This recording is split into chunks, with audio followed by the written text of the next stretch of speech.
علامہ اقبال علیہ رحمہ کہتے ہیں میں بچپن سے قرآن مجید پڑھنے کی عادت رکھتا تھا. آواز بھی بہت اچھی تھی اور ہمارے گھر کا ماحول ایسا تھا کہ میں قرآن مجید کی تلاوت کبھی بھی ترک نہیں کی تھی. ہماری صبح کا آغاز ہی قرآن مجید کی تلاوت سے ہوتا. لیکن آخری عمر جب ہوئی تو گلا خراب ہو گیا تو قرآن مجید پڑھتے تو تھے لیکن اس طرح لے سے پڑھنا مشکل ہو گیا. تو جس طرح لوگ حال پوچھتے ہیں جناب کیا حال ہے تو لوگ بتاتے ہیں کہ یہاں درد ہو رہی ہے اور یہ مسئلہ ہے یہ مسئلہ ہے. لیکن اقبال سے کوئی جا کے پوچھتا کہ حضرت کیا حال ہے تو اقبال کہتے کہ لطف قرآن سحر باقی نہ مان.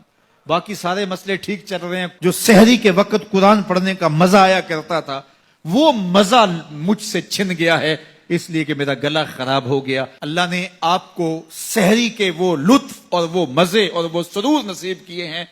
کبھی ان سے محروم نہ ہونا. اپنی صبح کا آغاز قرآن مجید کی تلاوت سے کرنا.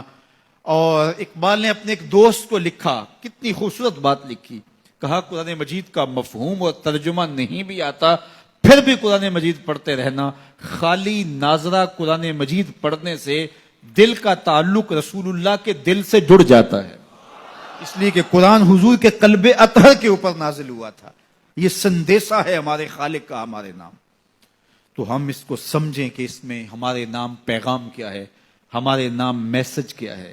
اس کتاب اللہ پہ عمل کرنا یہ ممکن تبھی ہوگا اگر ہم اس کتاب کو سمجھ کے پڑھیں گے. یہ کتاب ہمارے نام پیغام کیا دیتی ہے, کہاں سے روکا ہے, کہاں سے اس کتاب نے ہمیں جو ہے وہ منع کیا اور کن امور کے بجا لانے کی تلقین کی ہے. اس کتاب کے تقاضوں کو سمجھنے کے بعد اس کتاب پر عمل کرنا یہ ہماری زندگی کا لازمہ ہونا چاہیے. لیکن افسوس ہم نے کتاب اللہ کے ساتھ جڑنے کی بجائے اس کتاب کو طاق پر سجا دیا اور اس کے مفاہیم سے ہم نہ آگاہ ہو سکے. اب تو تلاوت بھی موقوف ہوگی. کسی زمانے میں لوگ تلاوت ضرور کیا کرتے تھے, اب تلاوت بھی موقوف ہو گئی. عمل تو قصہ پارینہ بن گیا. ہماری زندگی اس کتاب کی مطابقت میں گزرنی چاہیے تھی. آپ مارکیٹ میں یہ مائک بھی لینے جائیں تو اس کے ساتھ بھی چھوٹی سی بک دیتے ہیں جس میں کمپنی بتاتی ہے کہ یہ مائک ہماری کمپنی کا, اس کو استعمال کیسے کرنا ہے. یار آپ جہاں سے جو چیز خریدے تو اس کے ساتھ چھوٹی سی بک ضرور ملتی ہے اور اس کا طریقہ استعمال بتایا جاتا ہے. جس خالق نے انسان کو پیدا کیا اس نے ساتھ قرآن بھی دیا ہے. اس کو پڑھتے جاؤ, زندگی گزارتے جاؤ. زندگی ٹینشنوں کا مجموعہ نہیں ہوگی. زندگی جو ہے وہ خوبصورت تمہیں دکھائی دے گی. زندگی حسین اور جمیل دکھائی دے گی اس لیے کہ یہ زندگی قرآن کی مطابقت میں گزرے. اور ایک مومن کی زندگی تو قرآن کے بغیر گزرنے ہی نہیں چاہیے. گر تو می خواہی مسلمان زیستن نیست ممکن جز بقرآن زیستن. اگر تو مسلمان بن کے جینا چاہتا ہے تو قرآن کے بغیر جی نہیں سکتا ہے. تیری زندگی ہی قرآن ہے. آج پوری دنیا کے اوپر مسلمان ذلت اور رسوائی کی زندگی کاٹ رہے ہیں. کبھی سوچا کہ یہ کیوں ہے؟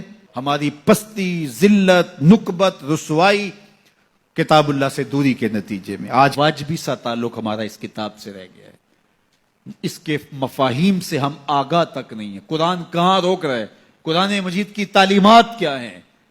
اس کی تلاوت ہماری زندگی کا جزو لا ینفک ہونا چاہیے تھا. اس کی تلاوت کے بغیر زندگی گزرتی نہ. یہ کتابیں زندہ ہے.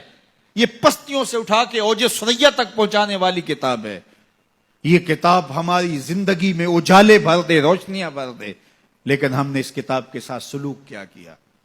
بڑا خوبصورت لہجہ اختیار کیا اقبال نے.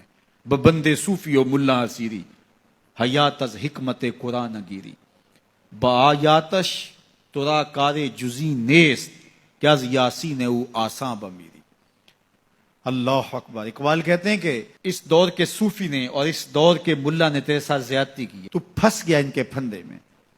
صوفی نے بھی تجھے اور سمت لگا دیا اور مولوی نے بھی تجھے اور سمت لگا دیا.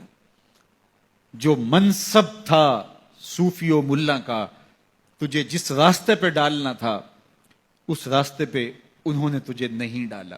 اس کتاب سے تیری دل بستگی نہ ہو سکی. اس کتاب سے تیرا تعلق مضبوط نہ ہو سکا. قرآن سے تجھے صرف اتنا سروکار ہے کہ جب تیرے بوڑھے کی روح اٹکی تو تو سورہ یاسین لے کے بیٹھ گیا. کہ میں اس کی تلاوت کروں اور اس کی روح آسانی سے نکل جائے. وہ کہتے ہیں اس میں کوئی شک نہیں کہ اس کی روح آسانی سے نکلتی ہے. سورہ یاسین کا مرنے والے کو فائدہ پہنچتا ہے, مجھے اس پہ کوئی اعتراض نہیں ہے, لیکن کہتے ہیں مجھے افسوس اس بات سے ہے کہ اس قرآن سے بھی تو نے مرنا ہی سیکھا, کاش اس قرآن سے جینا سیکھ لیا ہوتا. یہ کتاب زندگی ہے, یہ کتاب حیات ہے, یہ مردہ قوموں کو اٹھا کے کہاں سے کہاں لے جاتی ہے, یہ پستیوں سے اٹھا کے بلندیوں تک لے جانے والی کتاب ہے. اس امت کے پاس اتنا بڑا نسخہ کیمیا ہو اور وہ در در رسوا ہو رہی ہو, تو اس کتاب سے دوری کے نتیجے کے اندر یہ سزا ہمیں کاٹنی پڑ رہی ہے. آئیے اس کتاب سے جڑیں.